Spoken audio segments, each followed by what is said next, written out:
Wa ma taqallabtu min naumi wa fi sinati illa wa dzikruka bainan nafsi wan nafasi. Dadi wa ma taqallabtu lan ora molak-malik ingsun. Cara wong Jawa iku apa? Wong turu ra iso-iso apa jenenge? Glebakan. Ini Imam Syafi'i mosok barani glebakan kok kowe. Ah, serepet. Santri ya. Apa manane? Sing rada Islami ngono dul. Apa? Resah Imam Syafi'i ra tau mikir utang iku aneh-aneh. Jadi wa mata qallabtu lan ora tau molak-malik ingsun. Maksudnya cara mau lho, cara bahasa kasare glebakan. Fi naumi ing dalem turu ingsun, wa fi sinati lan ing dalem ngantuk ingsun. Illa wa dzikruka kecuali eling teng jenenganku benan nafsi antarane jiwaku wan nafasi lan nafasku. Dadi wa mata qallabtu fi naumi wa fi sinati illa wa dzikruka benan nafsi wan nafasi. Jadi ulama di situ itu beliau tidak bikin syair, tidak bikin nadzuman, spontan tuh muji Allah. Nah, saya kira orang sing madzhab Syafi'i kayak kowe wape turu ra iso glebakan, mari rong mangan. Akhirnya mau mangan sih, barang mangan warak rokokan lega terus ngorok turu ya Allah karim ngono ya urip ya Allah. Dadi misale ra iso turu pikiran pertama, mari kurang mangan. Mangan warak rokokan saler terus apa turu muharram wah karim setan min hawalika kanan kiri setan tok padahal ulama dhisik ape turu wudu se maca tasbih se bariku angen-angen pangeran Rabbana ma khalaqta hadza batila terus bismika Allahumma ahya bismika amun terus bismika wada'tu jambi wa bismika arfa'u Allahumma rabbas samawati sab'i wa rabbal arsyil azim rabbuna wa rabbu kulli syai' falikal habbi wan nawa iku donga turu. Ora ngarapal donga iku yakin. Wis kowe muni wah Gus Bak ngenyek wong tak tes malah ke isin. Ya dongane turu iku sing terkenal lho. Donga turu mek donga ngaji padha. Allahumma bismika Allahumma ya bismika wa. Mergo ana kiai kota, Bu, tahu doa ngaji? Enggak tahu Pak Ustaz dongane bismika Allahumma ya bismika. Lho Pak Ustaz itu doa tidur karena kalau ngaji nah jare ora kiai. Donga turu mek ngaji ku padha. Aku dhisik eskal. Maksude ku piye kok donga turu mek ngaji padha? Jebule nak ngaji turu. Ana nek ngaji dongane bismika Allahumma ya bismika terus ngaji. Faslon wis tok ndi-ndi. Serepet sing rame-rame jute yo urip apa wal afiatu lan afiate difaul makare tegese ketolak sangka barang sing ora seneng supaya kula suwun nggih supaya jenengan sing seneng pangeran iki sai-sai-samu supaya piye-piye sifat dasar wong mukmin bi walladzina amanu asyaddu hubbalillah misale ora iso asyaddu ya sementing hubban ya tentu asyaddu itu wong mukmin banget senenge ning pangeran kena makome rong iso asyaddu ya sementing ana senenge ya ana apa ana senenge wis dengan kadar yang klasem lah sampai sono seneng. Anak makome para wali ya asyaddu banget seneng. Mau ape turu nek orang maca ayat kursi gak lega ya paham. Cukup maca ayat kursi bedak tahli. Mulane aku seneng ono sing ngritik aku seneng. Ben rame itu ben seru. Sing ngritik ya muga-muga apal tahlil. Dadi ngritik iku fair, ora apa-apa apal terus ngritik. Bener tahlil sing musolli Abdullah sholati ala sate meneng kabeh wis. Iku meneh sing ngritik sing melok ora apal. Pokoke ujug-ujug muni ghafilun. Susah. Piye to kok musolli Abdullah sholati ala sate makhluqatika Nurul Huda saya Mas. Nurul Huda terus. Oh, iku sing nguri wis pokoke ora ghafil. Aduh sing ramene tok. Kiai apal wis profesi ini apal karena ning desa modelnya permanen bagian tahlil yo tahlil terus bagian donga yo jadi sehingga kiai donga kok digeser dadi mimpin tahlil yo gagap lho akeh lho kiai ngalim kon mikir tahlil yo mikir mergo wah dateng daerah kula ki ngalim bar kon mbet tahlil terus maca la ilaha illallah wah niki sempun niki pun tak takoki kene apa kapal dene ra apal urutane iku ra apal itu kan butuh apa ya butuh keahlian gitu repot Mergo kene sing tahlil lara. Kapok ngene. Nah kula tetep apal tapi singkat ae. Iku ngono sing luwih ahli to. Sing guri wis sing guri kacau meneh tahlil dening kiai iki sing guri sampe wah suwi iku. Mergo terkenal mbah iku nak tahlil suwi. Aduh, masyarakat repot bareng diumumno BMC tahlil dipimpin kiai niki. Sing guri jape, wah suwi. Aduh. Lah donga dening Gus Pak dosono. Wah cepet mesti Gus Pak. Aku mergo ngono donga suwi ra mesti mandi ya sadok cepet ae. Timbang donga gureng. Sing guri mesti gremeng. Ana wong gak terkenal dongane suwi mesti dicing wis sing guri. Waduh apa? Sawe. Mergo pikirane wong-wong wis nang berkat dibagi mulai.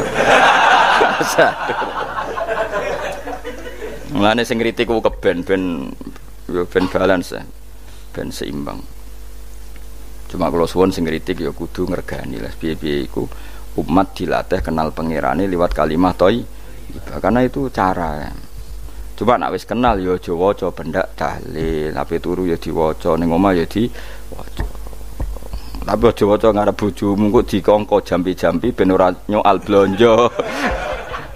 Waca dhewean ning kamar dinikmati. Engko waca ngarepe bojomu pas auzubillahi minasyaitonir rajim. Bojomu liwat, memang aku setan. Malah perkara tok. Enak memang dia barani minasyaitonir rajim. Ya nak maca kok banter-banter ngarepe bojomu pas liwat pas apa auzubillah. Minasyaitonir rajim. Bojomu ngamuk malah repot. Anas sange Anas anan Nabi sallallahu alaihi wasallam kala dawuh sapa Nabi dawuh yaqulu dawuh sapa rabbukum pangeran sira kabeh fil hadis qudsi dalam hadis qudsi dawuh ya ibna adam ya anak adam tafarrugh tenanono sira li ibadah tafarrughu fokus faragh fokus tafarrugh fokus sira tapi mosok ki iku maknane fokus napa iku maknane apa tenanono sira li ibadati krana ibadah ingsun amlak mongko ngebayi ingsun kalbaka ing ati sira hinan ing semuge kowe atimu kebaki eling aku mesti atimu ku sugih wa amla lan ngebayi ingsun ya deka ing ngarepmu rizkon apane rezekine utawa rizkon ing rezeki wis aku iku eling aku tenanan mesti atimu tak gawe ati sing cukup lan rezekimu tak cukupi ya ibna adam la tabat aja ngedoh sira an sange ingsun kowe aja geman adoh kok aku kaya apa apike pangeran zat sing gak butuh kita tapi mengandani kita kowe kok adoh kok aku wis sing parek aku mergo kae nak adoh kok aku amlak mongko nut apa jenenge ngebayi ingsun kalbaka fakron kowe nak adoh kok aku mesti kowe fikir ngene aja sampe kowe yo fikir ati fikir donya mergo adoh kok pangeran wong adoh kok pangeran di amlak kalbaka fakron wa amlak ulan ngebayi ingsun yade ka ing tangan loro sira syukulan ing sibuk akhire wis adoh pangeran sibuk tapi ora dadekno barokah uripe iku lara-larane wong kaya ya sibuk kangelan jebule ora dadi barokah uripe mergo adoh saking pangeran ruang riwayat hadis sapa Tabrani Imam Tabrani wal Hakim falamma ta'antu fi thamani asyrata wa sannaftu kitab qada ya sahaba wa tabi'in terus sannaftu tarikh fil Madinah inda qabrin Nabi sallallahu alaihi wasallam wa kuntu aktubuhu fil layalil mukmirah. Terus beliau saking kepingine tabarruk mbek Rasulullah niku setiap ngarang niku momentumnya nyari supaya dekat Rasulullah sallallahu alaihi wasallam. Terus ketika harus ngrasani orang, jadi kadang ngrasani wong ya penting. Karena ilmu itu harus dikontrol, enggak boleh semua orang bilang qala Rasulullah sallallahu alaihi wasallam, bisa hoax, bisa mencatut, bisa menjual. Nak muni kultu kan gak mandi, menurut saya kan gak mandi. Jadi kalau menurut Rasulullah sallallahu alaihi wasallam kan mandi. Jadi potensi pencatut itu banyak. Sehingga dibutuhkan koreksi dalam ilmu hadis disebut al-jarhu wa ta'dil, disebut al-jarhu wa ta'dil. Harus ada kualifikasi rawi. Nah, kualifikasi rawi itu dilihat dari siapa? Beliau harus mengkonfirmasi mbek tanggane, mbek kancane. Kadang ning jaba ketok sabar, ketok ramah, jebule nak nang omah kerenge ra karuan. Nah, itu harus dikonfirmasi. Akhirnya singkat cerita Imam Bukhari itu dalam banyak hal kadang ngrasani tiyang. Akhirnya diprotes. Wong jenengan niku kiai kok tukang ngrasani wong, kira-kira gitulah cara basa Jawa niku. Wong kiai kok ngrasani orang. Terus beliau ngendikan innama rawaina dzalika riwayatan walam naqulhu min inti anfusina. Semua itu terkonfirmasi karena tonggo-tonggone, konco-koncone bilang seperti itu. Tapi tidak pendapat saya. Jadi kamane misalnya kula di konco Zaid, jare konco-koncone nak utang ra tau nyaur gitu. Maka ini sudah saya diskualifikasi. Tidak boleh jadi rawi hadis. Wong nak utang ra nyaur gitu. Tapi ora maksudnya ra nyaur mampu. Nak ra mampu alhamdulillah dadi ra wajib. Mulane sampean nak kepengin diutang ora wajib bayar, ndonga kere sak kere-kerene. Lho niki ijazah nih. Niku dijamin langsung mboten napa? Wajib. Monggo nak kepengin jajal. Kobil tuh. Wah sembrono tenan guys. Monggo nak sing kepengin diutang mboten wajib napa? Nyaur niku kedah kere sak kere-kerene. Nganti mboten wajib napa? Nyaur. Mengke nggih mboten wajib haji, mboten wajib zakat. Statusnya langsung mustahik. Nggih monggo nak kepengin jajal. Nak kepengin jajal. Nggih kula terusaken nggih. Dados orang dulu itu biasa ngrasani tiyang ndak cocok, tapi kalau ketemu itu ya hormat. Karena ngrasani ini bentuk loyalitas sama ahadits Rasulillah supaya tidak diriwayatkan dari orang-orang yang tidak adil. Inna hadzal ilma dinun fangzuru amman ta'khuduna dinakum. Tapi dia secara pribadi nggak ada masalah karena setiap orang selain Nabi tentu punya salah, nggak masalah. Kita hormat orang yang punya utang nggak bisa nyaur nggak masalah. Tapi ya sudah dirawi hadis untuk tukang bodoh nih. Nanti kalau ini kola Rasulullah, sing utangi ku, utangnya ra nyaur kok kola Rasulullah. Sing camah itu Kanjeng Nabi. Ya orang dulu itu bisa melakukan seperti itu bisa. Makanya ya ini agak unik. Ya, jadi ini cerita-cerita sing dialami napa Imam sinten Bukhari. Saya atau orang kaya atau sing donatur. Iku duka. Beliau ngendikan la yasauni an akhussa bisama'i qauman duna qaumin. Saya tidak bisa. Ini semuanya umatnya Nabi, kemudian saya hanya ngajar 1-2 orang hanya karena dia anak pejabat atau orang tertentu, tidak bisa. Kalau kamu mau ngaji ikut ngaji umum. Terus jenengan ini misalnya so salam templek teng kula 1 juta. Gelem ra gelem ya ngaji umum. Gak salam templek ya Allah, gak ngaji ya Allah. Sementing ojo terus pepeh bayar, ngajine khusus Gus. Ojo ono wong liya. Ben sing pinter kula tok umat Nabi liyane gioblok kabeh. Mboten purun, Imam Bukhari ngoten mboten purun. Dados la yasauni niki kula waca iki. Padahal niki anake raja. Ana Khalid bin Ahmad Khalifah Ibnu Thahir sa'alahu ayaqdura manzilahu fa yaqra at-tarikh ala auladi famtana min dzalik wa qala la yasauni an akhussa bis sama qauman duna qaumin. Jadi intinya niku Imam Bukhari akhirnya boten apa? Kersa. Lalu niki cerita keramat-keramatipun Imam Bukhari. Imam Bukhari niku selain kualifikasi hadis sesuai al-jarh wa ta'dil, niku setiap hadis niku disolati. Beliau adus sholat 2 rakaat, memanfaatkan perangkat rohani. Jadi beliau kualifikatif ya, al-jarh wa ta'dil ini rawi layak. Misalnya ada orang soleh khusyuk nang masjid terus. Biasanya problem wong soleh ora tau ngaji nggih mboten purun. Iki soleh tok paling nang masjid pelarian. Niku kan kathah tiyang wiridan ning masjid tak kok betah ning masjid. Nak ning omah ono sing ngamuk ning ngene mboten. Malah pengurus-pengurus takmir masjid ya ali. Nak cerita kula niku sakniki kuwathah Gus, tiyang teng masjid itu suwi-suwi. Dadi mlayu ning masjid iku perkarane kudu ngising, ning omahe WC-ne elek ning masjid apik. Lho nu bar dhuwur turu, ditakoki takmir kok turu ning kene ning omah ana kipas angin ning kene ana kipas angin. Niki mboten suudzon, suul yakin kathah sing ngoten niku. Dadi ini mun sak dhuwure suudzon. Wong kula ra Imam Bukhari wae salah ra Allah. Engko njuk sepuro pengenan. Tapi itu cerita. Makanya Imam Bukhari ngendikan ana wong adil tapi ora tak jaluki riwayat. Mergo tidak diketahui dia yujalisu ahlal ilm sami dengan madzhabnya Imam Malik. Karena ilmu itu butuh dikonfrontasi, butuh misalnya Nabi ngendikan ini kok dohire tanafi mbek niki, dahure kok ta'arud. Itu kalau ahlul ilmi ngerti duduk perkaranya. Karena itu ilmu itu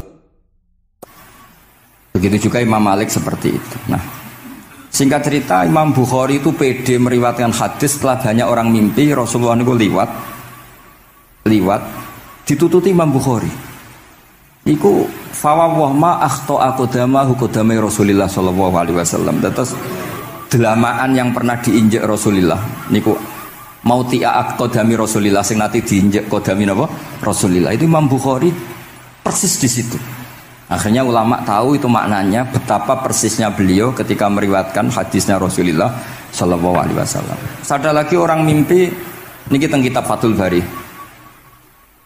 Imam Bukhari itu betul khirbah. Khirbah itu semacam pisau kecil. Yadzubu anhu itu kalau ada orang melukai Nabi, dia yang bela-belain supaya orang itu tidak bisa melukai Nabi.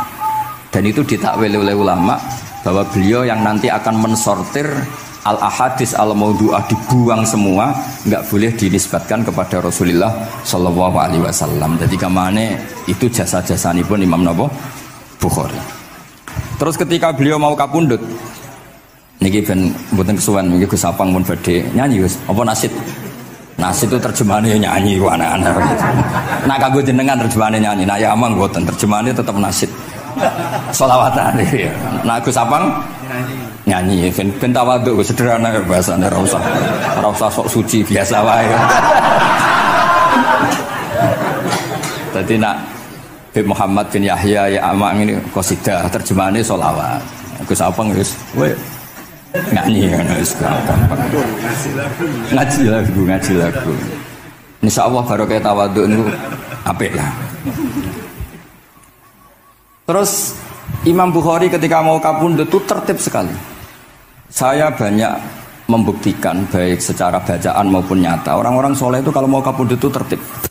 Mulane sampai nak kapundhut aja selonang-selonong. Nak mati ku sing tertib. Sing rapi lah, tertata. Kalau cerita sedikit, bapak kula niku selawase niku tiap tahun nilai kula teng Jogja. Ibu mboten pernah memamitkan saya sama ketua teng tempat kerja kula. Niku bapak tindak teng kene kula Jumadil Ula niku sak tak pamitno mbek kancamu ku guru-gurumu kanca-kanca kowe mulai ngenteni aku. Terus bapak Recep kapundhut. Mbah Mun juga gitu, saya menyaksikan sendiri mau kapundhut itu uang dititipkan ke Subab. Iki aku nak balekno, nak aku ora balik wis bagi dulur-dulurmu. Terus beliau di pesawat ngendikan Gus Yasin, "Tenan lho Sin, aku tahlili." Terus ternyata di Mekah kapundhut. Itu contoh-contoh kapundhut yang tertib, beretika dan berperadaban. Nah Imam Ghazali luwih parah malih, parah kramate mboten parah masalahnya. Engko mbok potong dadi geger. Niku badhe kapundhut itu tuku kafan piyambak. Tuku kafan. Terus konco-konco sing perjalanan 3 hari karena dulu gak ada pesawat. Ora ono WA. Niku diundang. Tolong dinongkas ning nggonku ya. Ketika beliau kapundhut itu orang yang perjalanan 3 hari gak ada yang terlambat. Ditakoki, "Kenapa kamu gak terlambat?" "Saya sudah diundang 3 hari yang lalu." Dan niku tuku kafan terus badhe niku badhe subuh salat terus piyambake cara Jawa nggih agak selonjor terus adike diceluk, "Ali ya bil kafni, aku jupukno kafanku." Terus diambung. Terus beliau ngendikan alar ridho fil intikal ila malikil mulki, pun kula ridho pindah teng alame jenengan Gusti, maksudnya kapundhut. Ya terus kapundhut. Jadi adike ora ribet tuku kafan, ora ribet tuku. Saiki ya ana persiapan tapi gaya-gayaan untuk kuburane wis digawe. Terus gaya mergo larang kawasane iku elit. Niku mboten keramat niku sembrono niku. Lah Imam Bukhari nggih ngoten badhe kapundhut tuh wali-wali angkatan beliau ku dipeni. Desane piyambake jenenge Khortangka, napa bacane Khortanak mboten ngerti. Pokoke kawasan Uzbek karena itu ejaan Soviet. Sauni-unimu lho waca Khortangka, cek Khortanak, cek apa ngono lho. Sing maca penting aja waca demaan karena tulisane kok sik. Niku wali-wali ngipi ketemu Rasulullah teng pagar desa, teng pojok, teng pintu gerbang. Wali-wali tanya, "Ya Rasulullah, kenapa engkau di sini?" "Antaziru Muhammad bin Ismail, aku ngenteni Muhammad bin Ismail. Apa tak jak bareng?" Terus wali-wali ini tangi krungu kabar Imam Bukhari kapundhut. Nama beliau kan Muhammad bin Ismail. Jadi akhirnya wali-wali ngerti. Jadi ya badhe kapundhut iku ditunggoni Rasulullah sallallahu alaihi wasallam. Kula waca nggih, tak waca Arabe. Engko nak mboten paham nggih muni amin amin nggih semono. Mboten santai mawon sampean. Kalau niki mumpung dadi wong saleh, mergo akan kersane Habib Bidin. Ya kadang saleh, kadang ora, nek ora saleh ya istighfar gampang. Urusan mbek pangeran niku gampang. Ribet urusan mbek manusa. Wis yo sepuro yo kadang gremeng ya. Tapi ora usah kaget, ya apike manusa kalah apik mbek pangeran. Pangeran wis ghafur kok manusa kok ghafur ketok ya ora lah, wis biasa wae ngoten. Gampang urusan mbek pangeran ya. Ya cara kaidah fikih kan ngoten. Haqqullah mabniun alal musamaha. Urusan mbek pangeran iku gampang. Urusan mbek manusa ruwet ya. Sing dawuhe ahli niku. Niku fakta apa pengalaman ya? Pengalaman apa fakta? Pengalaman. Ini kanca kula oleh ahli al-Habsyi. Nggih boten enten perkembangan mulih mbek kula ya ora jelas ya. Nggih kula waca ya.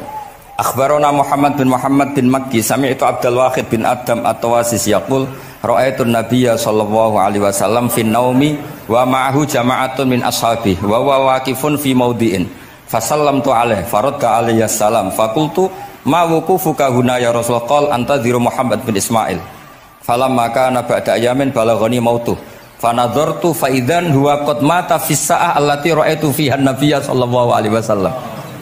Monggo ya nak badhe kapundhut sing tertib ya. Habib Ali bin Utsman kabari Habib Bidin ya Ali Al-Habsyi ya Muhammad kondo-kondo sik dadi saged takziah nggih. Dadi niki mboten niki ditiru nggih monggo, mboten nggih sae kersane mboten nyaingi Imam Bukhari. Nah kula kadang salah iku ya istighfar, tapi kadang-kadang ya biasa. Nah aku bener terus ora kaya Imam Bukhari, dadi ben salah sithik-sithik, ora ben salah ya tetep salah, sementing gelem istighfar, gelem nak menawa iku dadi tawadhuke kita semua. Tapi yang jelas niku kula suwun kitab ini kitab barokah karena para habaib, para wali semuanya pakai kitab napa? Bukhari. Wau sing didhawaken teng dongane Habib Abu Bakar Segaf Kutub Gresik bahwa ya Allah kita mendengar hadis-hadis yang diriwayatkan Imam Bukhari dan semuanya mengarahkan kita tambah mahabbah kita li taatika untuk taat kepada jenengan. Saya beri contoh satu betapa hebatnya Rasulullah SAW untuk menjaga kenyamanan kita dengan Allah Ta'ala. Misalnya Sayyidul Istighfar yang tadi baru dibaca. Saya berkali-kali bilang mbek wong khusuk-khusuk sing berlebihan. Nah istighfar nuwangis kaya-kaya nasi pendekne mau dosa tok. Sale bar delok wong wedok ning pertelon nuwangis ora barbar. Oke itu bagus karena eling maksiate. Tapi seakan-akan sifati Allah yang ngasih dia maksiat dan hubungannya dengan Allah hanya ditakdir maksiat. Padahal Allah tadi ngasih dia sholat subuh, ngasih dia sholat duhur, ketemu habaib hormat, ketemu kiai hormat. Reputasi Allah yang baik ini nggak dihitung. Si dihitung salah ini. Sehingga terus dia akhirnya sumpah, nak keterusan itu akhirnya rondo, sama nanti terus guys pokoknya. Tapi kalau Nabi ngajari kita tidak seperti itu.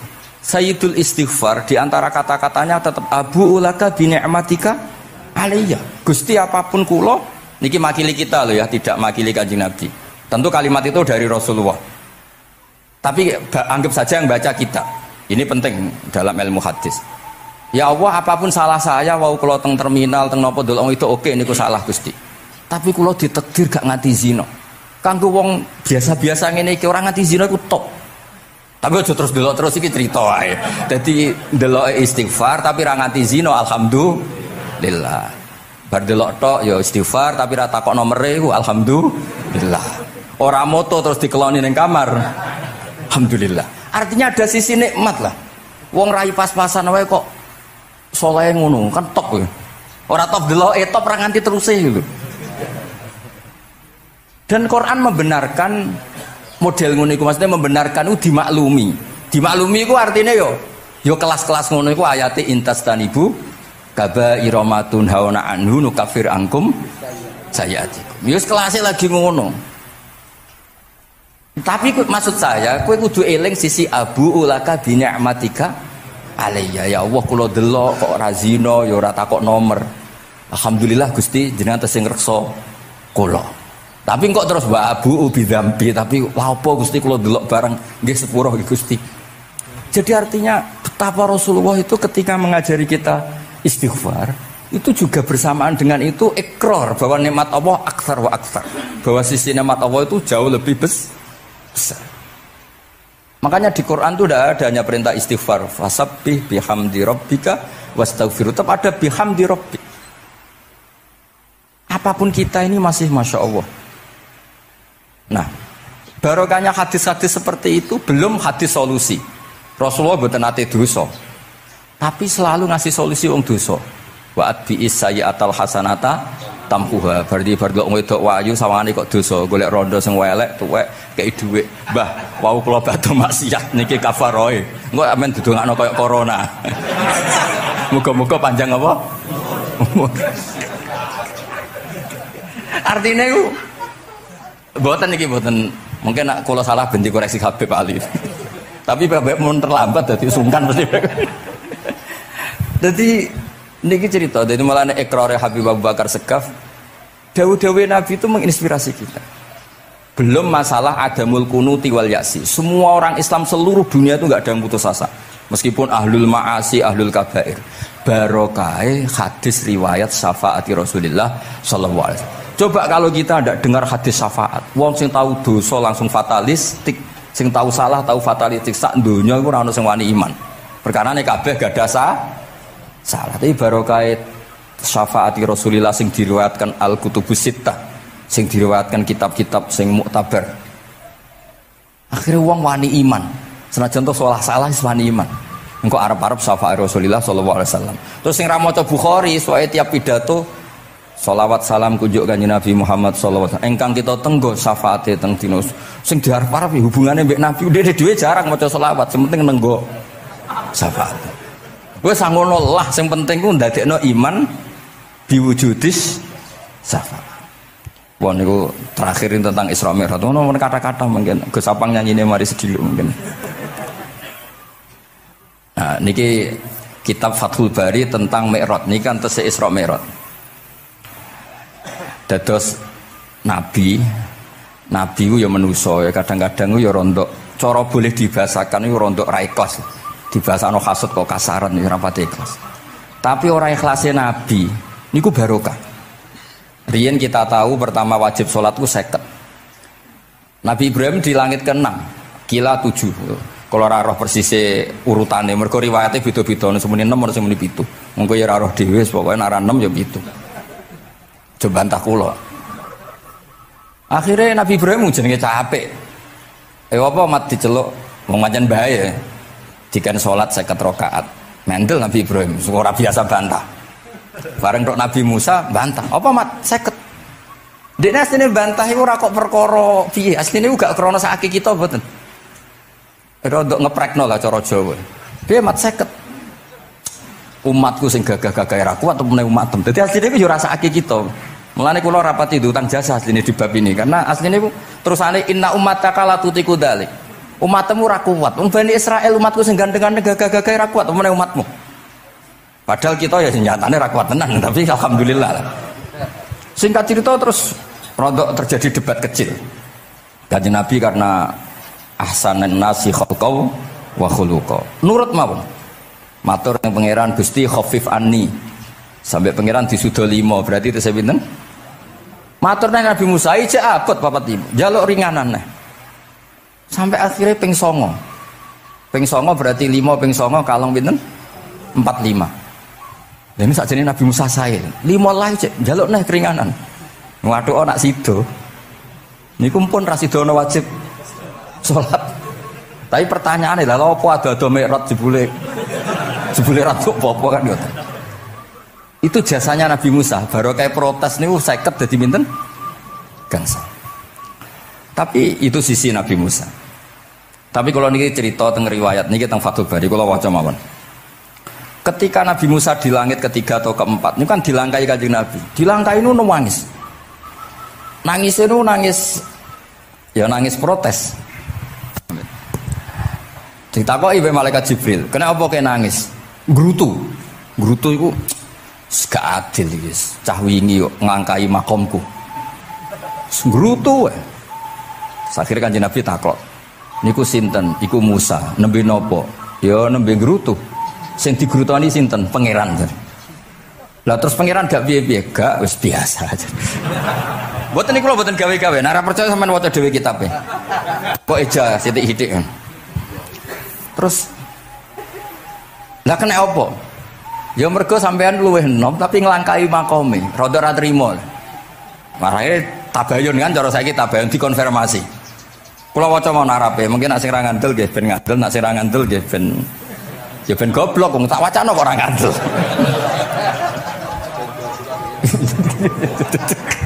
Dari ali. Kula waca mau narape, niki top tenan nih, wis romerot tenan nih. Teng kitab kula halaman 613 juz itu. Jadi sampean saged ngecek malih. Misalnya beda halaman nggih. Apa ya? Bab ya, babnya ya di bab. Bismillahirrahmanirrahim. Niki jelas sampean jarang maca iki. Apa ora tahu? Jarang ora tahu parah deh. Parah gak nate. Niki kanca kula mulai alit niki teng sarang. Jadi kula niku de kanca Habib Zain, kanca-kanca mulai alit. Alhamdulillah nganti tuwa ora ono perkembangan ya tetep kanca maksudnya. Ya sudah jadi kiai, nak masalah materi sudah tambah juga ya. Umat ya tambah akeh, tapi hubungan akrabnya tetep sepawancet. Ngger ketemu ya pikirane ngopi, rokok. Nah, kalau sono perkembangan ya gak rokok ya termasuk. Tapi kalau cara fatwane Mbah Nafek salah. Rokok cara kowe apa, Hak? Misale ki darani haram, kowe sing salah. Ning dinggon barang haram dobong. Aduh, kelar. Mboten nate menang. Iki seksine niki. Nah, kula debat mbek Mbah Nafek. Lah iya rokok itu haram mulane. Dobo. Kowe nek rokok sitok terus mbok yakini haram, rak berarti jek ana terus barang haram. Tapi nek tak rokok kan tak ilangi. Berarti aku ngilangi haram. Mbah atau menang panjenengan. Ya, Mbah Nafek. Nah, kula skala tuwa nurut mawon. Ini alhamdulillah niki majelis kula seneng sangat ditunggoni para habaib saged nderekaken kersane Habibiddin. Kula nggih ora ngrasa paling bener wong dikongkon mawon. Tapi kelirune insyaallah ora nganti 1% kan 0,0 sekian persen pantes-pantes. Ya kudu kudu ngono. Kula waos nggih. Bismillahirrahmanirrahim. Ketika Nabi Musa ya kesalib Nabi Muhammad sallallahu alaihi wasallam niku nangis. Terus lam azunna ahadan yurfa'u alayya. Saya itu tidak pernah mengira ada orang diangkat meninggi saya. Gak terima lah. Terus mergo napa? Yasumu banu Israil anni akramu 'ala Allah. Umatku wis kadung yakin nek saya ini yang terbaik kok dilangkai wong ku piye? Kayak kula misale sedarani wong alim alamah terus jebule keliru kalah mbek amang kan yo isin. Tapi beri amang putune Nabi mboten isin kula nek kalah mboten isin. Ya buatan yakin buatan isin. Apa isin kalah ya apa-apa. Tapi ini kan jaga imet kan. Misalnya kalau tengkeling terus Ali terus wong ndek kanca ya bidin ini cerita lucu tenan ini kisah nyata. Jenenge Kiai Izzuddin Buntet itu top-tope kiai di era itu. Dia santri niku tiang Cirebon asli Jakarta. Jenenge Budi. Ini kanca niku tak sebut jenenge wong cerita lucu. Dia itu bangga dengan kiainya karena orang Jakarta. Mergo angger kiai mbek Kiai Izzuddin ku nyucuk. Bangga ndek mergo kiyaine ra ono sing ngalahno. Waduh kiai sak kawasan kono iku nyucuk. Suatu saat ana pengajian ngaturi Mbah Mun ya Mbah Maimun Zubair. Kiai Izzuddin nate mondok sarang. Bareng wonten Mbah Mun Kiai Izzuddin nyucuk. Niku bocah niku teng tingkat 2. Aduh kiai ku keok. Gak terima.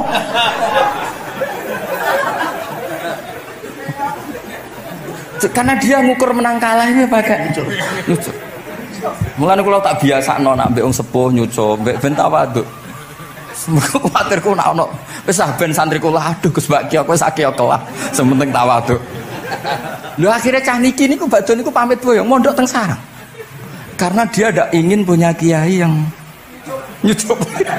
Dia oleh muni aduh kiaiku keok. Niku kiai iki diceritani guyu ra barbar. Yus, dia aku kalah. Lagi Nabi Musa itu ya Nabi ya manusia. Bareng Nabi Muhammad ngelangkai makome. Ya Allah, lam azunna anna ahadan yurfa'u alayya. Mbok sampean maca yurfa'u bo yarfa'u wis boleh. Sauni-unimu lah. Sementing aja yurafi'u aja yarfa'. Sauni-unimu lah. Enake apa? Diangkat sak dhuwurku apa? Apa ya sampean maca milih apa ya?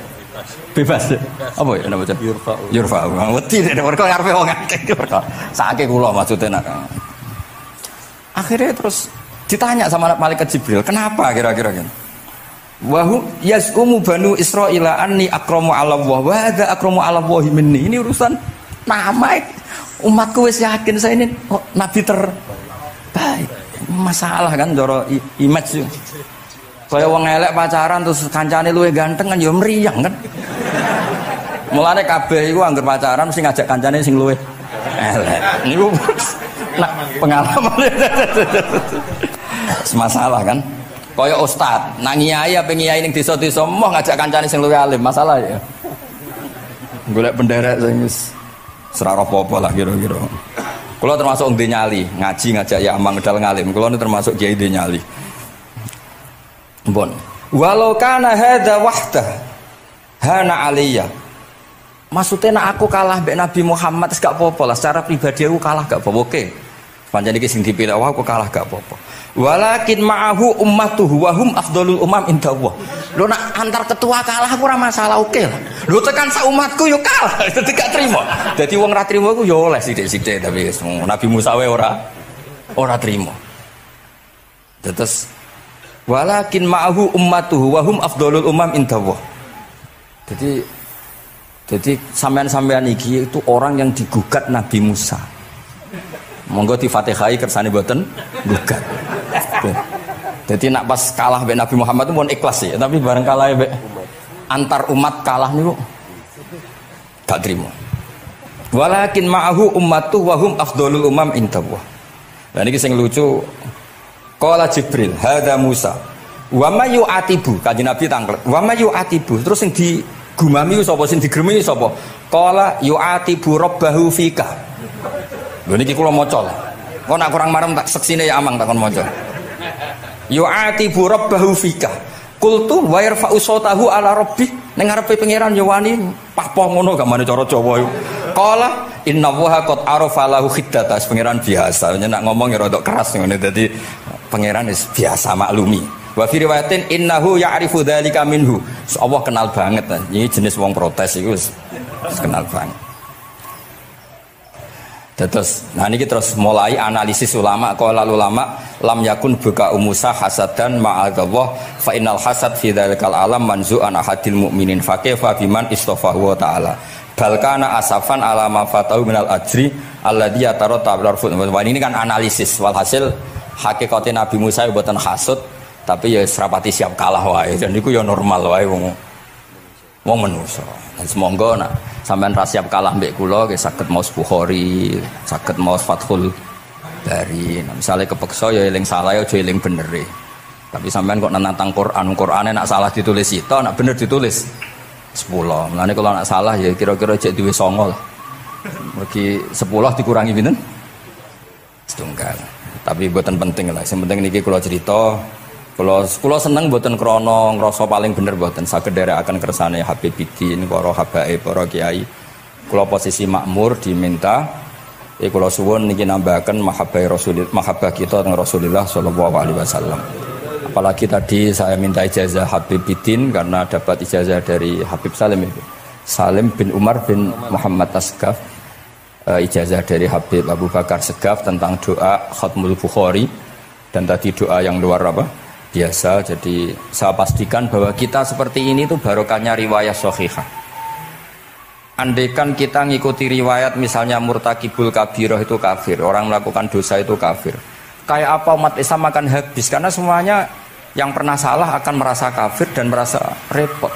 Ini barokah ahaditsus syafa'ah, barokahnya ya pokoknya akhirnya semuanya punya harapan nanti ketemu Allah itu untuk syafaat. Barokah duwe harapan mereka tetap jaga iman, jaga kebaikan-kebaikannya, enak menawa semua itu bisa menghapus kesalahan. Jadi agama ini selalu datang bawa solusi. Oke, semua manusia kulubani Adam khotoun, semua potensi salah. Al-insan makhluk khoto apa? Tapi Nabi ngasih solusinya. Wa'at bi'is sayyi'atal hasanata tamhuha. Atau kalau di Quran innal hasanat yudhibnas sayyi'at. Dan ini membantu kita, menguatkan kita. Bahkan ada beberapa riwayat yang mangqala lil wadakhalal jannah terus macam-macam lah wa in zana wa in sarqa macam. Bukan pernah kita tidak pernah mensyariatkan hal-hal yang buruk, pasti tidak pernah. Tapi jangan pula yang pernah buruk kemudian ditutup pintu tobatnya, tidak seperti itu agama. Pintu tobat tetap maftuh sampai matahari terbit dari barat. Terus niki kula maos teng kitab kula niki kersane niki seksine ben loro. Niki ya amang takkan maca Yas Umu Bani Seben ya ben barokah. Iki mulai Yas Umu Bani Seben. Yas Umu Bani Seben. Bener. Bismillahirrahmanirrahim. Qala Musa yaz'umu banu Israila anni akramu 'ala Allah wa hadha akramu 'ala Allah minni. Zada al-Umawi fi riwayatihi walau kana hadha wahdahu hana 'alayya walakin ma'ahu ummatuhu wa hum afdalul umami 'inda Allah wa fi riwayati Abi Ubaidah. Nah, terus ini faqala Jibril hadha Musa qultu wa man yu'atibu qala yu'atibu rabbahu fika qultu wa yarfa'u sawtahu 'ala rabbih qala inna Allah قال إن الله قد عرف له حدته وفي حديث ابن مسعود عند الحارث وأبي يعلى والبزار وسمعت صوتا وتذمرا فسألت جبريل فقال هذا موسى قلت على من تذمره قال على ربه قلت على ربه قال إنه يعرف ذلك منه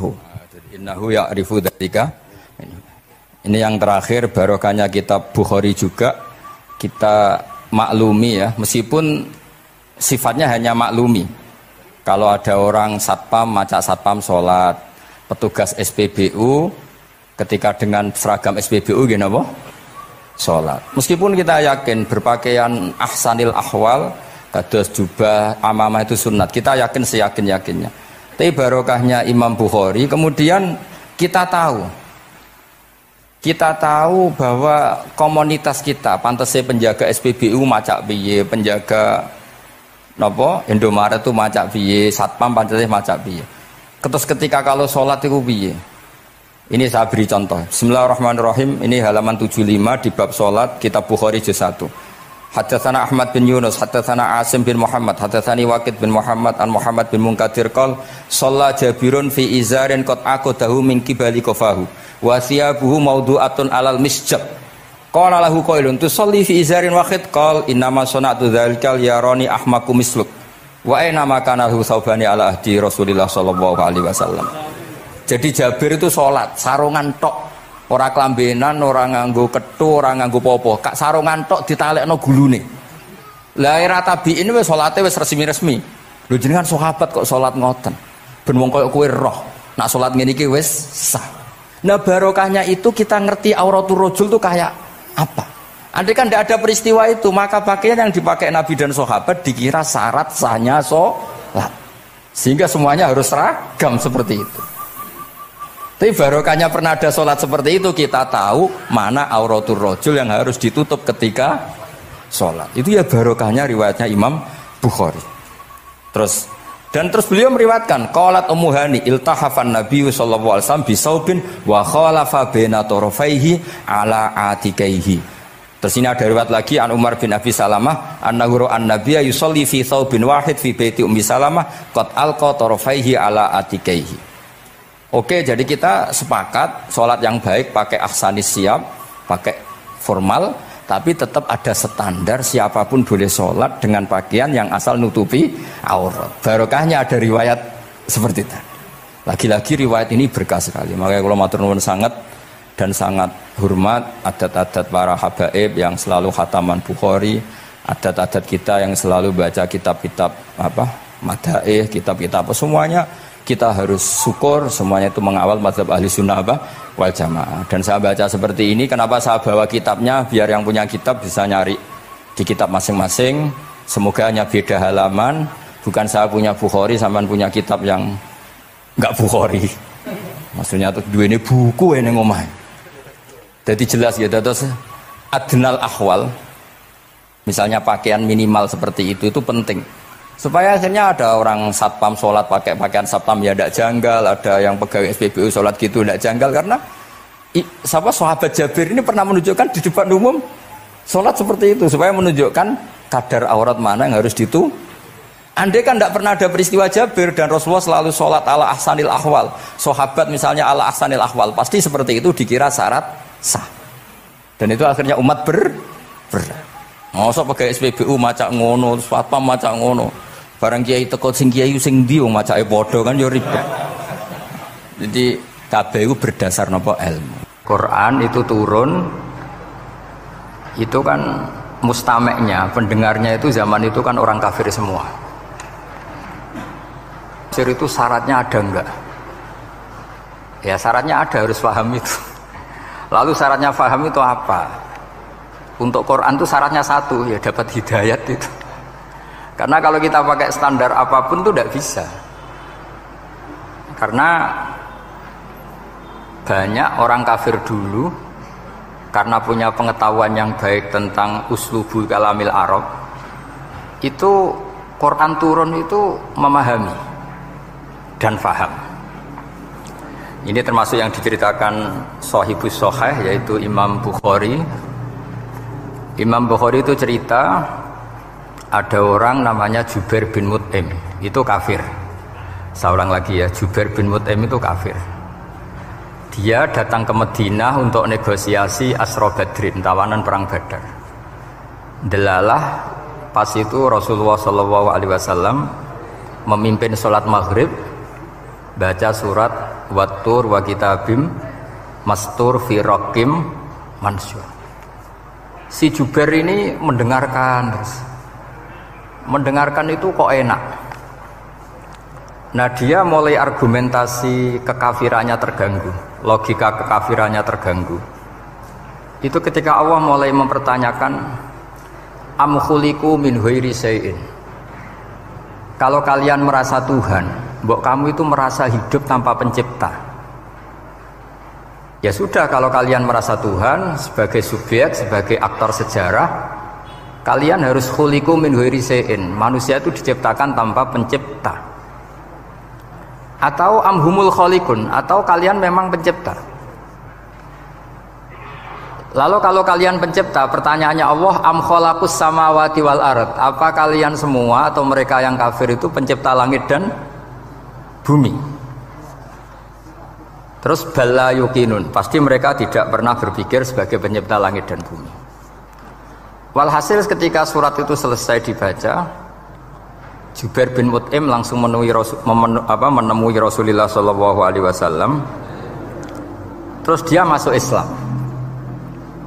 Ya, terus dia masuk apa? Islam. Ini bukti bahwa Quran itu bisa difahami orang kafir dan bisa menjadi sababul hidayah. Sebab itu saya pastikan jika Quran itu dikaji orang non-muslim dengan niat belajar, itu harus diberi hak. Wa in ahadum minal musyrikin astajaroka fa'ajirhu hatta yasma'a kalam Allah summa ablihu ma'manah. Jika ada orang kafir minta akad aman supaya dia bisa belajar Quran, harus diberi hak.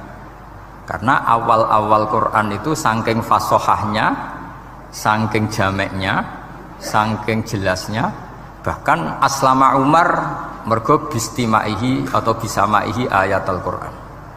Wa kadzalika aslama Jubair bin Mut'im juga ketika mendengar ayat Quran.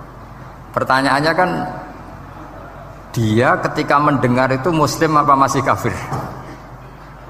Masih apa? Kafir. Dan aslama setelah mendengarkan ayat apa? Quran. Ini nanti saya terangkan secara logika mukjizatnya. Terus ini sekaligus pamit kalian pengurus menara juga utamanya. Nah ketika Fatihah itu sebegitu keramatnya, sebegitu topnya, itu setan rapat, singkat cerita itu yang tadi dipimpin oleh iblis yang sedang terkapar apa? Terus tali obatnya nggak ada, cuma dia shock karena ada surat yang turun yang melafatkan itu pasti selamat dari apa? Neraka. Nah ini gimana saran Anda? Terus sarannya adalah bikin orang-orang itu lupa tidak baca Fatihah. Nah ini rapatnya iblis. Idzabu wajtahidu hatta tufilu qulubahum hatta la yaqulu hadis surah. Kala yuksiru qira'ataha wa la yakunu lahum ajrun wa thawabun bal yakunu lahum adzabun wa iqabun. Kemudian yang terakhir saya beri ijazah tentang Al-Fatihah ya, karena ini surat yang populer. Kalau saya ijazahi Quran 30 juz pasti sampean enggak hafal. Atau ijazah surat Baqarah, kalau mau Baqarah mau. Ijazahi surat Baqarah mau 2 juz setengah. Mau Mas Asep? Ya Fatihah aja yang gampang ya. Nah, Ya, kulhu Fatihah ini paket ringan ini. Tapi pahalanya apa? Besar. Ini beda ya, artinya selama ini mungkin Anda baca tapi monoton ya. Tapi ini saya bacakan teks aslinya tentang istilahnya itu mazaya. Mazaya itu kelebihannya Fatihah. Saya baca Arabnya dulu, nanti ini terakhir ya, ijazah tadi kan saran-saran umum tentang sosial. Ya, pokoknya jadikan kebaikan itu punya nilai sosial yang baik lah. Jadi nanti orang yang nggak amanah nggak laku, ya calon bupati, gubernur, presiden yang nggak amanah juga nggak laku. Begitu juga kiai yang tidak amanah juga nggak laku, suami yang nggak amanah juga nggak laku, istri yang nggak amanah juga. Sehingga kebaikan ini jadi nilai sosial yang dalam tanda kutip sudah keniscayaan. Yang diinginkan Allah itu seperti itu, bukan kebaikan yang dipaksakan karena kekuatan negara. Maksudnya kalau bisa kebaikan itu tidak usah dipaksakan. Memang sudah satu kebutuhan. Kayak cerita-cerita di negara maju itu, bahkan apapun jatuh itu nggak ada yang ngambil apa itu. Makanya gambarannya Mekah Medina kan gitu kan, barang jatuh nggak ada yang berani apa ngambil. Itu saking sudah jadi sistem. Sehingga banyak negara di Eropa itu yang sampai nggak punya tentara, nggak punya polisi karena kebaikan itu sudah. Nah kita kan masih capek, polisinya aja capek apalagi masyarakatnya, karena ya kebaikan itu belum jadi nilai bersama. Nah kita selain ditopang negara, ada polisi, ada tentara, itu kita usahakan kebaikan itu jadi nilai bersama. Tadi wa'tamiru bainakum bima'ruf. Dan kita punya reputasi yang bagus dalam bab ini. Saya masih ingat kecil saya itu yang jilbaban hanya keluarga kiai. Sekarang rata-rata masyarakat itu jilbaban. Dulu yang sekolah SMP, SMA itu jilbaban kadang dulu malah dilarang ya, harus sama seperti itu seragamnya. Sekarang sudah boleh dan nyaman. Lama-lama yang dapat simpatik ya yang pakai pakaian model tertutup seperti itu. Lama-lama gamane cara wong golek mantu ya golek yang seperti itu daripada yang blodor. Lama-lama jadi nilai bersama. Ya ingin saya seperti itulah. Di terminal juga sama. Orang mau makan cari warung yang kelihatan ada ayat kursinya, pakai jilbab, atau paling enggak dia enggak mungkin lah nyuguhkan yang tiren atau yang haram. Kan ada garansi sosial, ada apa? Ada garansi apa? Sosial dengan penampilan yang soleh itu kan, masa iya nyuguhkan oplosan babi gitu misalnya itu. Jadi nilai sosial itu harus benar-benar jadi nilai. Sehingga negara biar enggak capek-capek. Polisi juga gak capek kan, karena tugasnya corong Jawa mau ngawat-ngawati tok, tapi sudah tidak perlu tegang karena kebaikan sudah jadi nilai bersama. Ya, ingat-ingat ya ayatnya tadi, wa'tamiru bainakum bima'ruf. Jadi kebaikan itu harus jadi nilai bersama. Iktimar itu menjadi urusan bersama. Makanya kalau kita rapat besar disebut apa? Muktamar. Muktamar itu urusan bersama. Ya tadi, imamnya sholat juga menopang Gojek karena nggak lama-lama nopang Grab, nopang Kernet, nopang penjaga Indomaret, penjaga bensin, pom bensin. Nah dia hanya punya waktu 5 menit terus imamnya baca Baqarah kan. Iya imamnya mursyid, mungkin dia tambah lama tambah dapat aplaus dari muhibbinnya, tapi makmumnya dia tambah lama tambah dapat penghormatan dari pecintanya, tapi kitanya wah khusyuk wali kan, dia dapat status naik lah. Kita yang sudah tidak ikut jadi wali diganggu apa pekerjaannya. Kalau ada imam seperti itu sampai mufarokoh saja, niat ya Allah sampai sini saja saya makmum orang itu, silakan orang itu punya urusan sendiri dengan jenengan ya sudah, atau salib saja apa. Dan itu boleh kalau dalam fikih namanya apa? Mufarokoh. Mufarokoh itu niat. Tapi kamu jangan langsung selonong mufarokoh, niat dulu. Pamit sama Allah bahwa sekarang mau mufarokoh. Ya, tapi ya jadi sholat yang aneh kan, imamnya masih rukuk, kamu terus sujud, terus apa-apa selesai ya. Mungkin dalam pandangan itu orang lain ini maksudnya makmum gimana ini kok begini. Tapi sudahlah Allah Maha tahu. Nah, insya Allah dimaklumi. Ya saya baca tentang Fatihah ya, karena sampean pasti sering baca Fatihah. Supaya sekaligus jadi jimat lah gitu. Jadi kalau kamu sering di jalan-jalan yang mungkin sepi atau mungkin kan tidak semua teman Grab itu nasibnya bagus yang di Semarang Jogja. Mungkin yang di Kalimantan, di Papua kan ada yang 10 kilo gak ketemu rumah, ya kan? Ya lihat di TV-TV itu kan kasihan kan, sudah 10 kilo gak ketemu rumah, penumpangnya kewekar preman tuh kan, ini makan orang enggak kan? Kan ujiannya dua. Kalau penumpangnya cantik itu ya kecoba syahwat, kalau preman takut. Jadi orang itu selalu ujian itu. Sing sedengan itu kan jarang orang itu. Jadi kalau penumpangnya perempuan cantik ujiannya itu syahwat, kalau preman ujiannya ketakutan. Kalau orang yang lemah bawa uang ujiannya kamu ingin garong. Jadi hidup itu memang semuanya ujian. Liyabluwakum ayyukum ahsanu amala. Makanya saya sering ditanya oleh teman-teman, Gus, nah ujiannya kenal wong wedok elek piye sama? Kenal wong ayu ujiane syahwat, kenal wong elek ujiane ngenyek, itu sama-sama dosa. Syahwat ya dosa, ngenyek juga dosa. Wah elek keriting untune metu ya dosa ngomong gitu. Kadang-kadang orang berpikir enak kancanan wong elek gak dosa. Kata siapa kancanan wong elek itu ya dosa karena bawaannya ngenyek. Ngenyek itu menyepelekan itu. Makanya saya itu ya nggak mau berteman sampean. Nanti kan bawaannya ngenyek atau seneng ya tidak tahu. Ya sudah ada takdir saja kalau ketemu ya tak ulang ngaji gitu. Tapi ini ngaji terakhir, setelah ini ngaji biasa aja, tidak usah resmi gini. Ngaji kok resmi aneh. Pokoknya nanti suatu saat kalau pandemi sudah berlalu saya akan ngaji Rebone, lalu ini ngaji. Ini ngaji yang kurang bagus karena ngatur kiai kurang berkah ini. Nanti tapi ya lumayan lah masih mau ngaji. Ngaji kok tanggal ini jam ini. Sekarang suatu saat kamu tak panggil, Mas Wahyu datang ke sini jam ini tidak mesti bisa. Mungkin pas ada acara apa, oh, maaf ke sini pas ngecek pas apa. Gitu. Jadi ya sudah tapi tak maafkan enggak apa-apa. Takdir ya. Tak bacakan supaya sampean tahu keramatnya bismillah. Nah, sebelum saya bacakan bismillah Fatihah tak beritahu tentang ilmu tafsirnya karena ini penting sekali. Fatihah itu dawuhnya Allah, tentu itu dawuhnya Allah. Saya ulang lagi itu kalamullah. Tapi yang sudah diberikan kesampaian ke kita semua. Sehingga seakan-akan itu menjadi dawuhnya kita ke Allah. Jangan salah loh ya. Fatihah itu dawuh Allah tapi sudah diberikan ke kita. Sehingga posisi kita itu yang punya itu. Nah kenapa ini perlu dijelaskan? Karena nanti ada kalimat iyyaka na'budu wa iyyaka nasta'in. Kalau itu masih kalam Allah, berarti Allah ngomong ke kamu, ngendikan ke kamu, kepadamu aku menyembah. Masa Allah menyembah kamu? Nah sehingga ilmu tafsir itu menyelesaikan itu dulu ya. Saya ulang lagi ya, sebelum sampean sering baca Fatihah, aku yakin ya sering baca. Tapi barokahnya tidak paham itu tidak pernah janggal. Enggak paham itu ya penting supaya tidak iskal, tidak janggal.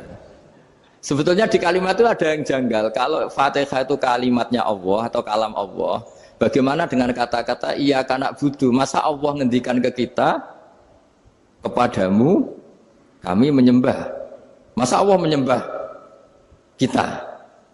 Maka penyelesaiannya secara ilmu tafsir gimana? Semua ulama mengatakan, bukan satu dua, semuanya mengatakan di Fatihah itu semuanya diberi kawalan kalimat. Saya ulang lagi ya, di Fatihah itu semuanya diberi awalan kalimat qulu, katakan wahai hambaku begini. Ya, katakan wahai hambaku begini. Nah, begini ini pelajaran dari Allah yang sudah diberikan ke kita. Terus kita mengatakan bismillahirrahmanirrahim, alhamdulillahirabbil, termasuk kita mengatakan iyyaka na'budu wa iyyaka nasta'in. Jangan bayangkan Allah ngendikan ke kita. Kalau Allah ngendikan kita berarti gini, hei Wahyu, ihdinas siratal mustaqim, tunjukkan saya jalan yang benar. Nah nanti kamu terus, ya Allah, Anda aja minta tolong saya minta tolong siapa kan? Jadi panjang kan? Ya, saya ulang lagi ya. Jadi itu di Ulumul Quran diterangkan gimana?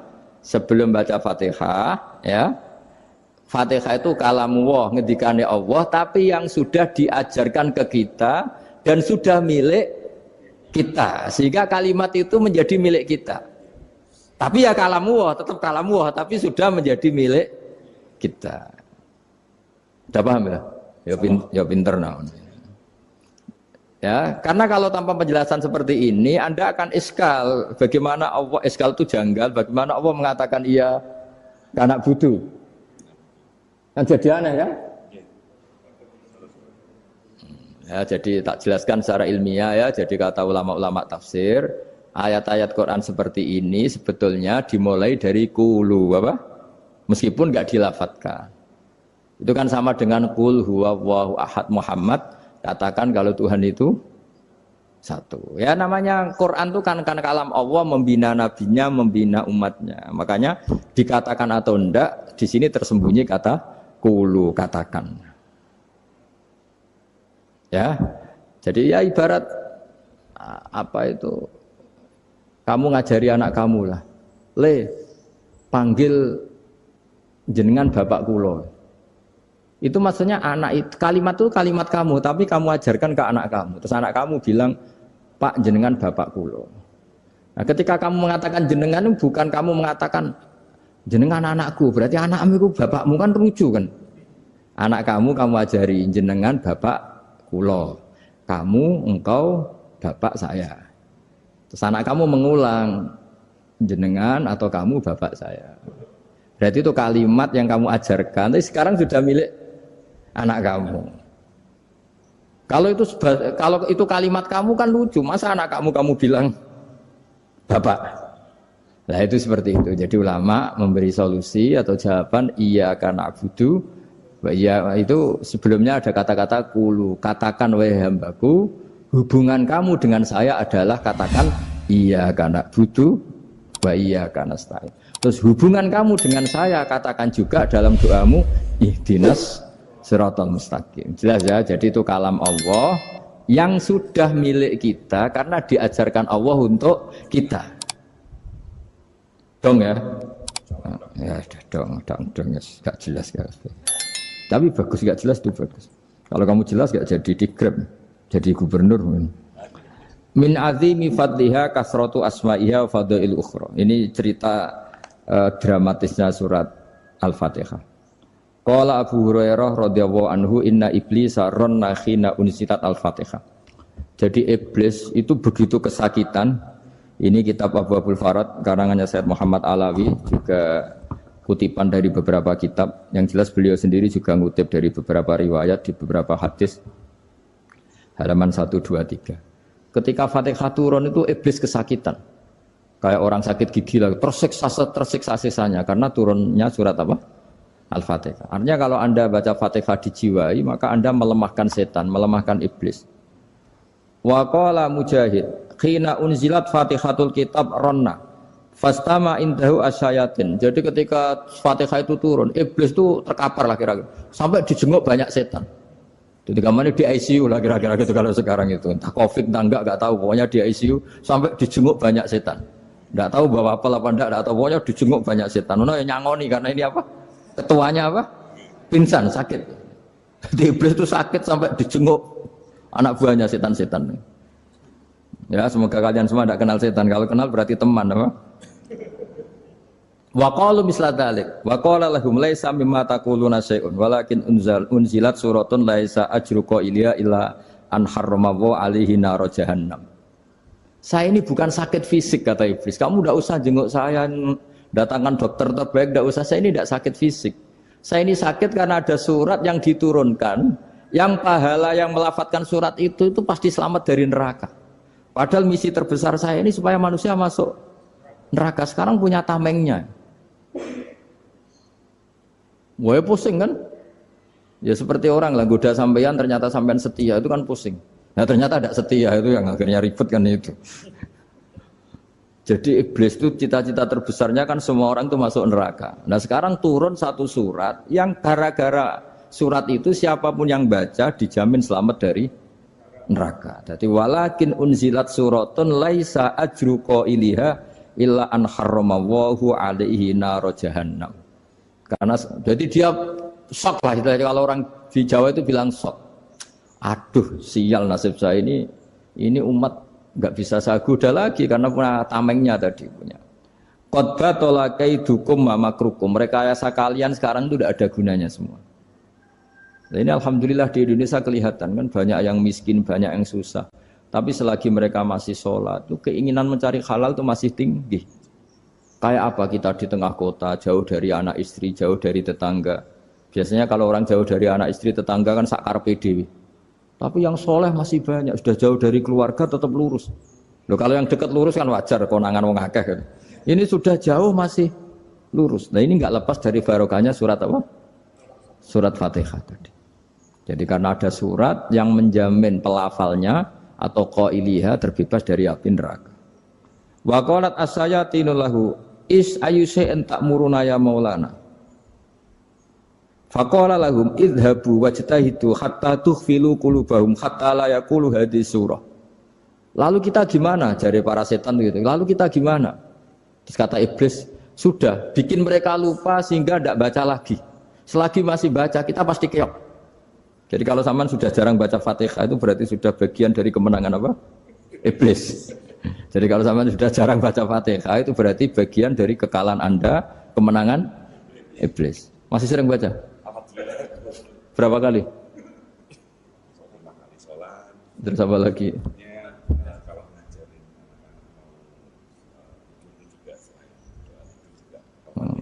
Kok 5 kali tok itu? Berarti pas sholat fardu tok itu. Enggak 5 kali itu mendingan itu 17. Kamu itu ngitungnya jangan 5 ini. 5 waktu itu berarti lumayan kan? Berapa? 17 ya? Ya. 17 ya? Ya. 17 tapi kalau makmum tuh sering separuh kan, apalagi makmum tarawih. Ya kan? Makmum tarawih itu bacanya Fatihah ada yang sempurna enggak ya? Ya enggak lah. Baru alhamdulillahirabbil alamin ruko ikut ruko gitu. Makmum kan yang tarawih teman. Kalau tarawih jarang sempurna ya. Fatihahnya itu. Kan imam sudah ruko. Kamu bacanya Fatihah sampai mana tuh? Baru setengah ya. Ya paling pas tarawih aja kan enggak sempurna ya. Apalagi kalau imamnya sing kilat tuh waduh malah. Nah ketika Fatihah itu sebegitu keramatnya, sebegitu topnya, itu setan rapat, singkat cerita itu yang tadi dipimpin oleh iblis yang sedang terkapar apa? Terus tadi obatnya enggak ada, cuma dia shock karena ada surat yang turun yang melafatkan itu pasti selamat dari apa? Neraka. Nah ini gimana saran Anda? Terus sarannya adalah bikin orang-orang itu lupa, tidak baca Fatihah. Nah ini rapatnya iblis. Idzabu wajtahidu hatta tufilu qulubahum hatta la yaqulu hadhihi surah. Kala yuksiru qira'ataha wa la yakunu lahum ajrun wa thawabun bal yakunu lahum adzabun wa iqabun.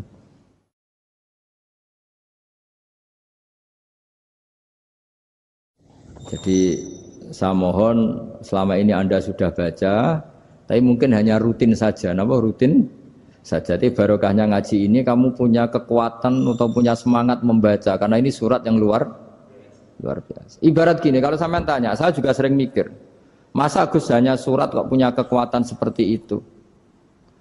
Di dunia ini kata Allah, mulai Nabi Adam sampai kiamat, nggak ada yang bisa menandingi kekuatan kalimah. Kalimah itu kata-kata, nggak ada yang bisa menandingi kata-kata. Misalnya Anda nge-grab, berangkat istri cuek, berangkat cuek. Itu beda dengan ketika meskipun satu kalimat. Wes Pak, muga-muga dilindungi pangeran, mugi-mugi jenengan selamat. Itu menjadi teduh dan semangatnya luar biasa karena kayak mendapat support. Jadi kira-kira kalimat itu hubungannya kita dengan Allah Fatihah itu seperti itu. Kamu melafadzkan satu kata-kata yang dibenarkan langit bumi, dibenarkan aras, dibenarkan malaikat, dibenarkan semua penghuni di dunia ini. Sehingga itu efeknya luar biasa. Itu seperti gini ya, kamu cerai sama istri, terus nikah lagi katut babon. 10 tahun anak kamu dididik, ibunya benci kamu. Dan memang Anda layak dibenci. Duwidek. Dan sampai nggak pernah manggil kamu Pak. Suatu saat, kamu tentu rindu kan, ingin dipanggil Bapak oleh anak kamu. Suatu saat anak ini manggil kamu Pak E. Wah itu senengnya bukan main. Hanya sebuah kata-kata. Makanya kadang-kadang orang itu tanya sama kiai, ijazah lafadz ini gunanya apa sih? Itu ijazah-ijazah itu untaian kata-kata. Yang kata-kata ini dibenarkan langit dan bumi dan aras dan para malaikat sehingga efeknya itu luar. Nah ibarat seperti itulah. Kamu melafadzkan Fatihah itu melafadzkan kata-kata yang dibenarkan Allah dan Rasul dan semua malaikat, semua penghuni langit. Maka ini efeknya pasti luar. Nah di sini lah orang-orang dulu itu tahu keramatnya itu sehingga ketika melawan Belanda, melawan Jepang dulu itu kalimat-kalimat itu menjadi mantra yang luar biasa. Doa lah, doa yang luar biasa. Tapi di era modern karena orang sudah tidak ngerti itu, Dianggap itu mantra, jimat, khurafat, bid'ah, waduh ribet meneh malah. Sebetulnya tidak seperti itu. Memang kata-kata ini kekuatannya luar biasa. Sama kesakitan hati kamu juga karena itu. Wis ngojek wangilan. Lha Pak di bojo kok kowe gagah tok kere. Wah, iku seling terus mesti. Padahal kalimat itu kan tidak melukai secara fisik, tapi apa kerjanya sesuk saras-sarasen. Karena terus dengan pengadilan seperti itu kan ngapain kerja demi perempuan yang seperti ini. Lagi-lagi kata-kata ini luar. Nah bayangkan kalau kata-kata itu adalah kalimat yang diajarkan Allah lewat Rasulnya, lewat malaikat Jibril. Kayak apa kekuatannya? Nah, kira-kira Fatihah itu gitu. Kalimat yang baik, kalimat thayyibah diajarkan oleh Allah dan Rasul. Kayak apa kira-kira kekuatannya? Pasti luar biasa. Wong support yang dikatakan istri kita, anak kita aja luar biasa. Apalagi ini support yang diajarkan Allah dan Rasul. Ya makanya saya mohon kalau baca Fatihah, baca kalimat-kalimat thayyibah ketika sholat itu dijiwai. Ya misalnya Rabbana lakal hamdu mil'us samawati wa mil'ul ardi wa mil'u ma syi'ta min syai'im. Engkau zat yang layak dipuji dan pujian ini memenuhi langit dan bumi. Karena kita tahu nggak ada sejengkal di alam raya ini kecuali di situ ada rahmat Allah. Misalnya kamu bisa lewat sampai rumah saya, kamu mungkin anggap biasa saja. Coba kalau ngalami likuifaksi, tahu-tahu bumi ini ambles, bisa ngelewati yang likuifaksi itu luar. Tanyakan orang pernah ngalami likuifaksi di Sulawesi, itu melihat bumi bisa diinjak gak ambles itu, wah luar. Dan sampean gak ngalami itu sehingga lewat bumi ya biasa aja. Coba kalau ngalami seperti tidur, ya biasa aja. Coba kalau ada gempa, bahwa bumi tenang ini sudah nikmat yang luar biasa. Masa kamu ngakui nikmat nunggu digituin? Ya kan? Nah, makanya baca Fatihah dijiwai lah bahwa ini kalimat yang luar biasa. Nah, saya teruskan.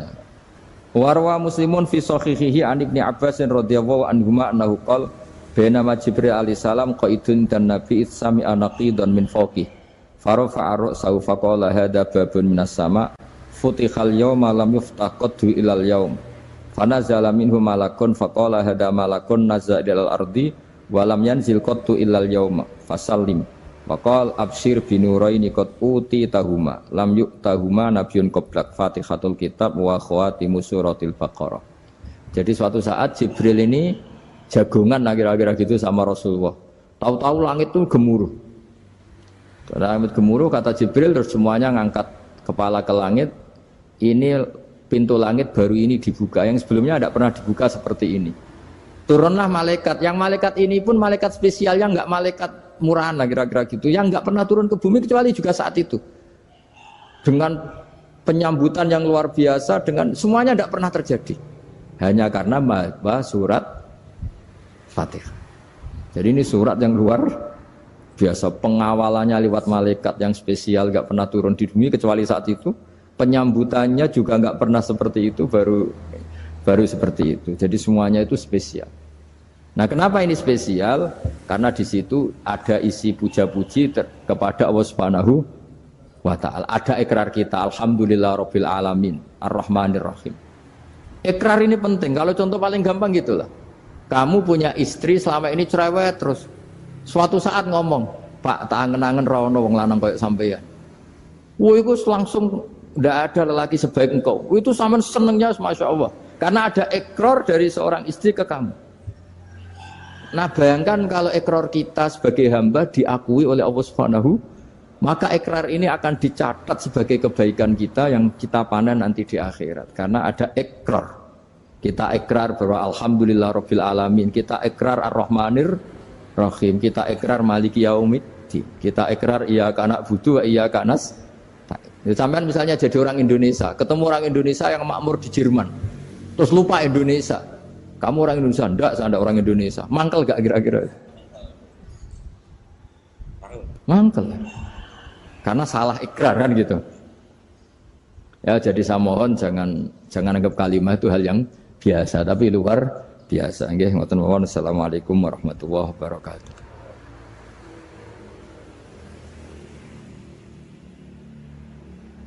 Saya berkali-kali kampanye di mana-mana lah, kampanye dan menganjurkan. Di antara catatan dalam Suhufi Ibrahim wa Musa kan ada kan di Quran itu yang dinamakan lampiran-lampiran wasiatnya Nabi Ibrahim dan Nabi apa? Musa. Itu di antara catatannya begini. Orang yang punya akal itu adalah orang yang bisa menikmati sesuatu yang baik. Misalnya gini, contoh gampang gini. Kamu punya anak pertama atau punya anak yang masih kecil. Itu gendong tuh senangnya bukan main. Melihat anak sehat tuh senangnya bukan main. Mungkin saat itu banyak orang yang sedang maksiat dengan perempuan nakal atau dengan teman-teman nakalnya. Yang nganggap seperti itu tidak nikmat. Tapi andaikan ini ditimbang ya ditimbang. Yang maksiat tulan, misalnya paling ukuran bahagianya itu 70%. Tapi yang ini, yang nimang anak baru lahir atau masih kecil, corong Jawa ngeloni anak, bisa saja bahagianya itu sampai 100%. Artinya selama ini kesalahan kita adalah nganggap maksiat itu pasti menyenangkan dan taat itu tidak menyenangkan. Makanya saya berkali-kali fatwa, untuk melawan kenikmatan maksiat, orang harus terbiasa menikmati taat, menikmati kebaikan. Jangan kira kita nimang istri nikmat, nimang anak nikmat, ketemu teman yang lama tidak ketemu juga nikmat. Artinya kita akan melewati berjam-jam untuk jagungan sama teman, sama anak, sama istri. Dan itu harus kamu nikmati supaya mengganti tidak berkebutuhan nikmat yang lewat jalur maksiat. Jadi saya mohon sarana-sarana yang menyenangkan itu, yang taat itu kita maksimalkan. Makanya bapak saya itu sering pesen, kowe nak ngaji sing guyon, sing seneng. Nganti wong maksiat itu karena cari kesenangan. Coba kalau kesenangan itu sudah didapatkan saat taat, maka tidak butuh lagi kesenangan yang berbentuk maksiat. Makanya orang-orang wali dulu kalau sudah sholat itu gak bisa berhenti karena merasa nikmat.